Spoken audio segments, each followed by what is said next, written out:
നേരത്തെ പറഞ്ഞിരുന്നു ഒരു ആലപ്പുഴയിൽ ചേർത്തലയിൽ ദേശീയപാത നിർമ്മാണം നടന്നുകൊണ്ടിരിക്കുന്നിടത്ത് പെട്ടെന്നൊരു ഗർത്തം രൂപപ്പെട്ടത്. അപ്പോൾ ആരോ കമന്റിൽ പറയാണ് അത് ഓണമൊക്കെ ആവാറായില്ലേ, മഹാബലി വരാൻ വേണ്ടി ഉണ്ടാക്കിയ ഗർത്തമായിരിക്കും ഒരു പക്ഷേ എന്ന് പറയുകയാണ്. തമാശയല്ല, പക്ഷേ വളരെ സീരിയസ് ആയ ഒരു വിഷയമാണ്. ഗർത്തം രൂപപ്പെട്ട സ്ഥലം ദേശീയപാത അതോറിറ്റി അധികൃതർ ഇന്ന് സന്ദർശിക്കും.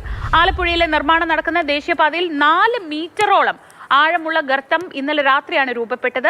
പ്രവൃത്തികളിലെ വീഴ്ച അന്വേഷിക്കണമെന്നാവശ്യപ്പെട്ട് ദേശീയപാത authority chairman KC Venugopal MP കത്ത് നൽകിയിട്ടുണ്ട്. ഈ സംഭവ സ്ഥലത്ത് എന്താണ് നിലവിലെ അവസ്ഥ? ഇന്നലെ രാത്രിയാണ് പെട്ടെന്ന് ആ ഗർത്തം രൂപപ്പെട്ടത്. അവിടെ നിന്ന് രഘുനാഥ് നാരായണൻ ചേരുന്നുണ്ട്. രഘു, തമാശയ്ക്ക് ആരോ കമന്റിൽ പറയുന്നുണ്ട് മഹാബലി വരാൻ കുഴിച്ച കുഴിയാണോ എന്നൊക്കെ. പക്ഷേ ഇനി പാതാളത്തോളം എത്തുമോ എന്നറിയില്ലെങ്കിൽ പോലും വളരെ ഗൗരവമായി കാണേണ്ട ഒരു വീഴ്ച. നിർമ്മാണം പൂർത്തിയാകാറായ ഒരു റോഡ്. എന്താണ് നിലവിലെ സാഹചര്യം? എങ്ങനെയൊക്കെയാണ് ജനപ്രതിനിധികളൊക്കെ ഈ വിഷയത്തിൽ പ്രതികരിക്കുന്നത്?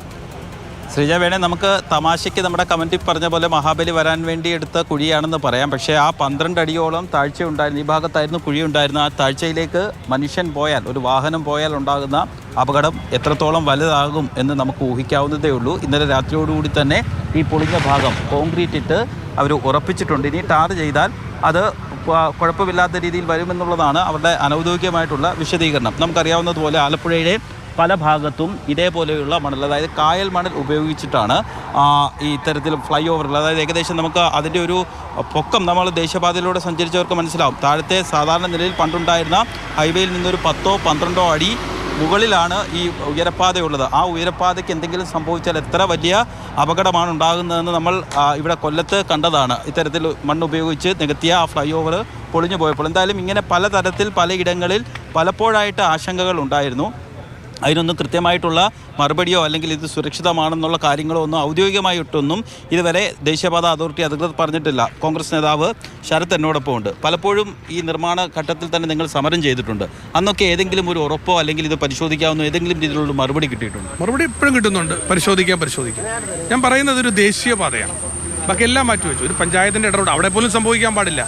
ദേശീയപാതയിൽ വാഹനം ഓടി തുടങ്ങുന്നതിന് മുമ്പാണ് 6 അടി 7 അടി താഴ്ചയിൽ ഇത്രയും വലിയൊരു ഗർത്തം ഉണ്ടാവും. ഞാൻ പറയുന്നത് ഈ നാട്ടിലെ ജനങ്ങളുടെ ജീവനും സുരക്ഷിതത്വവും, ജീവൻ്റെ സുരക്ഷിതത്വം ഏത് മാനദണ്ഡത്തിലാണ് അവർ അളക്കുന്നതെന്ന് അറിഞ്ഞാൽ ഇത് ആദ്യ സംഭവമല്ലല്ലോ. ഞാൻ പറഞ്ഞത് ഇപ്പോൾ ആദ്യ സംഭവമാണെങ്കിൽ നമുക്കൊരു ഒരു സമയം കൊടുക്കാം. ഇത് അരൂര് തുടങ്ങിയതാണ്. ഗഡ്ഡർ വീണുണ്ടായ അപകടം നിങ്ങൾക്കറിയാം. അതിനുശേഷം പൊന്നാമ്പിളിയിൽ ഞങ്ങൾ പാത പണിഞ്ഞ് തൊട്ടടുത്ത ദിവസം വിള്ളൽ കാണിച്ചു കൊടുത്തു. കൊല്ലത്ത് ദേശീയപാതയിലുണ്ടായ അപകടം, മലപ്പുറത്ത് ദേശീയപാത മുഴുവൻ താഴേക്ക് പോരുകയാണ്.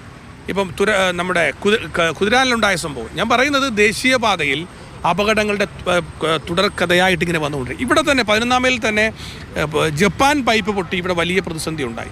അന്ന് ഇവിടുത്തെ നിർമ്മാണ പ്രവർത്തനങ്ങൾ ശാസ്ത്രീയമായി പഠിച്ചേ ചെയ്യാവുന്ന നിർദ്ദേശം ഞങ്ങളെല്ലാം നാട്ടുകാർ കൂടെയാണ് ഇവിടെ ഞങ്ങളെല്ലാവരും പറഞ്ഞത്.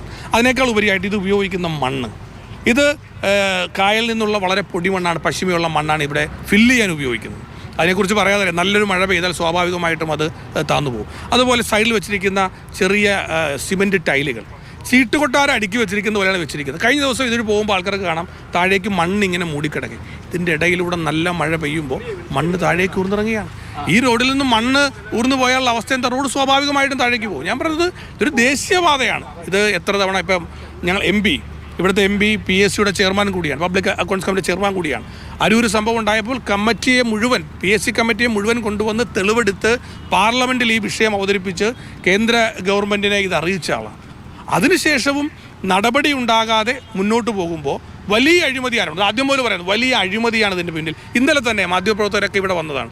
ഇന്നലെ ഈ സംഭവം ഉണ്ടായത് പുറത്തറിഞ്ഞപ്പോൾ ആദ്യം നാഷണൽ ഹൈവേ അതോറിറ്റി ചെയ്തത് എന്താണെന്ന് അറിയാമോ? ഇതിനെക്കുറിച്ച് ശാസ്ത്രീയമായി പഠിക്കാനോ ഉദ്യോഗസ്ഥന്മാർ വരികയല്ല. ഇവിടുത്തെ കോൺട്രാക്ടർ സബ് കോൺട്രാക്ടറെ വിട്ട് ഇത് ഫില്ല് ചെയ്ത് ഇങ്ങനെ സംഭവം ഉണ്ടായിട്ടില്ല എന്ന് പുകമറ സൃഷ്ടിക്കുക, അല്ലെങ്കിൽ ഇരുട്ടുകൊണ്ട് ഓട്ടം അടിക്കുന്ന ഒരു സംവിധാനം. ഹൈവേ അധികം വൈകാതെ തുറന്നു കൊടുക്കും. വളരെ വേഗതയിലായിരിക്കും ആളുകൾ പോവുക. അപ്പോൾ നമുക്കൊരു വിശ്വസിച്ച് പേടിയില്ലാതെ പോകാൻ വേണ്ടി. ഞാൻ ഈ വാർത്ത കേട്ട് ഇന്നലെ കായംകുളത്ത് നിന്നാണ് വരുന്നത്. സത്യം പറഞ്ഞാൽ മേൽപ്പാതയിൽ കയറുമ്പോൾ ചങ്കിടിച്ചുകൊണ്ട്, കാര്യം നമുക്കറിയില്ല, ഇത് വിശ്വസിക്കാൻ പറ്റുന്നില്ല. ഇത് തുറന്നു കൊടുത്തിട്ടെങ്കിൽ ഞാൻ പറയുന്നത് വാഹനങ്ങൾ പോകാത്ത അവസ്ഥയാണ് നമ്മൾ കണ്ടത്. 10,000-കണക്കിന് വാഹനങ്ങളല്ല ഇനി ദേശീയപാത തുറന്നു കൊടുത്ത ഇതിൽ പോകാൻ പറ്റുന്നത്. കണ്ടെയ്നർ അടക്കം ഉണ്ടാവും. എന്ത് ജീവൻ, എന്ത് വില, അല്ലെങ്കിൽ എന്ത് ഉറപ്പ് നമുക്ക്? വലിയ രീതിയിലുള്ള അവഗണനയാണ്, അല്ലെങ്കിൽ ഒരു നിഷേധ നിലപാടാണ്. ശാസ്ത്രീയമായി പഠനമില്ല. ഞാൻ പറയുന്നത് ചിലപ്പം വടക്കേ ഇന്ത്യയിൽ ഇതുപോലത്തെ പ്രശ്നം കാണില്ല, കാര്യം അവിടെ അത്രയും മഴയും സംവിധാനങ്ങളൊന്നുമില്ല. ഇവിടെ കൃത്യമായി മഴ പെയ്യുന്നൊരു പ്രദേശമാണ്. ഈ പ്രദേശത്തിൻ്റെ പരിസ്ഥിതി മനസ്സിലാക്കി ശാസ്ത്രീയമായി പഠിച്ച് സുരക്ഷാ മാനദണ്ഡങ്ങൾ പാലിക്കാതെ ആണിത് ചെയ്തിരിക്കുന്നത്. അത് ചെയ്തു തന്നെ മുന്നോട്ട് പോകണം. അടിയന്തരമായിട്ട് ഇതിൽ വലിയ അന്വേഷണം ഉണ്ടായില്ലെങ്കിൽ ശക്തമായ സമരപരിപാടികൾ മുന്നോട്ട് പോകാനാണ് കോൺഗ്രസ് പാർട്ടിയുടെ. സ്വാഭാവികമായിട്ട് തന്നെ ദേശീയപാത എല്ലാവരും ഉപയോഗിക്കുന്നതാണ്. അപ്പോൾ നമ്മൾ ഈ ദേശീയപാതയൊക്കെ തുറന്നു കൊടുത്ത് ഇതുവഴിയൊക്കെ യാത്ര ചെയ്യുമ്പോൾ എത്രത്തോളം സുരക്ഷിതമുണ്ടെന്നുള്ള ഒരു ആശങ്ക നമുക്ക് സ്വാഭാവികമായിട്ട് തന്നെ ഉണ്ടാകും. കാരണം 100 അല്ലെങ്കിൽ 90 കിലോമീറ്റർ വേഗതയിലായിരിക്കും ഈ റോഡിലൂടെ ദേശീയപാതയുടെ പണിയെല്ലാം പൂർത്തിയാകുമ്പോൾ വാഹനം കടന്നു പോകുക. ആശങ്കയൊക്കെ പരിഹരിക്കേണ്ടത് ഭരണകൂടത്തിന്റെ ഉത്തരവാദിത്തമാണ്. എന്തായാലും രഘുനാഥ് നാരായണനാണ് വിവരങ്ങൾ നൽകിയത്.